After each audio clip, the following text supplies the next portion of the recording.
Magandang buhay, mabuting tao. Ako muli ang inyong guro na si Ginoong Ahmad o mas kilala bilang Sir Ahmad Mars. Muli na naman tayo nagsama-sama para sa ating huling bahagi ng module na matalinong pagpapasya. Sa ating mga nakaraang linggong gawain, iba-iba ang mga kwento at mga sitwasyon ng ating napagdaanan upang mabigyang kalutasan ang kanilang mga suliranin.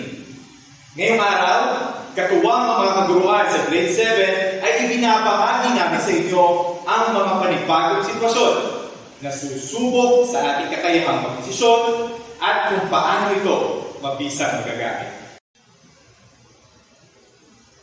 Magandang buhay mga bata. Ako si Sir Jeff, ang guro na iyong magbabahagi ng unang part ng ating mga suliranin na bibigyan ng solusyon. Halika, tumayin natin ang isang abstract ng pagdedesisyon. Isang umaga, nagising ka nang umalis ang iyong ama.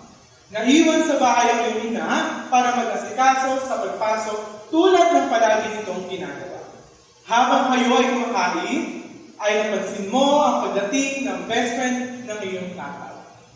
Madalas ito nagpupunta sa inyo tuwing umaalis ang ama mo at madalas kakwentuhan ng mama mo. Noong araw na iyon, hindi maitatanggi ang pagiging malapit ng iyong ina at ng best friend ng iyong ama. Ang iyong mga kapatid ay ganoon na lang din kalapit sa kanya. Madalas itong kalaro at may mga pasalubong na natanggap mula sa kanya. Matapos kumain, nagpaalam na ang kaibigan ng iyong ama at sumayas ito sa iyong ina na nag-message na lamang ito mamaya. Pagkaligpit ng pinggan, agaran mo itong binugasan. Isang tunog mula sa sofa ang iyong narinig at sa iyong pagtataka ay agad kang nagpunta at naabutan ang cellphone ng iyong ina. Daglian mo itong kinuha at ang iaabot sa iyong nanay. Ngunit nagulat ka sa mensaheng nakita sa may notification bar. I love you. Huwag mo kalimutan kainin ang iniwan kong kakanin dyan. Kailan ba natin sasabihin sa asawa mo ang tungkol sa atin? Isang mensahe mula sa kaibigan ng papa mo. Sa isang murang edad, ay nagulat ka dahil tila ba isa ito sa mga napapanood mo sa telenovela. Ibinaba mo ang cellphone ng iyong ina at nag-isip mabuti ng iyong gagawin. Tanong. Base sa sitwasyong itong nasaksihan, ano kaya ang posibleng pinagdadaanan mo patungkol sa iyong pamilya? A. Hindi siya binigyan ng kakanin ng kaibigan ng kanyang ama. B. Ginising siya ng maaga at siya ay kulang sa tulog. C.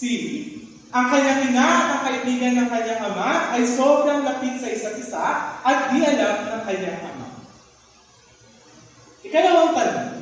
Sa tingin mo, dapat mong sabihin mo itong iyong ama kung meron kang alinlangan na masisira ang iyong pagkakaibigan? Bakit? Paano mo ito sasabihin? Ikatlo, kung ikaw ay susulat sa kaibigan ng iyong ama, ano ang mga lalaman nito? Magandang buhay mga bata. Ako si Ma'am Almarie, ang iyong guro na magbabahagi ng ikalawang part ng ating mga suliranin na bibigyan ng solusyon. Halika at tunghayan natin ang isang abstract ng pagdedesisyon. Nabanggit mo sa iyong kaibigan na matagal mo nang gusto na makarating sa Enchanted Kingdom. Dahil mula pa nung ikaw ay bata, hindi ka pa nakakarating dito. Ikaw ay pinayagan ng iyong ina dahil isang linggo silang nagpaalam ng mas maaga na isasama ka. Sa iyong pagkatuwa, lahat ng utos ng iyong pamilya ay iyong sinunod at nagsipag ka kapalit ng mga kaunting barya na inaabot nila para makadagdag sa iyong baon. Sa iyong pagsisikap, palagian mong inaayos ang mga gamit ng iyong ama. Pinupunasan mo ang mga ito at di sinasadya na buksan mo ang switch ng kanyang grinder kahit di nakasaksa.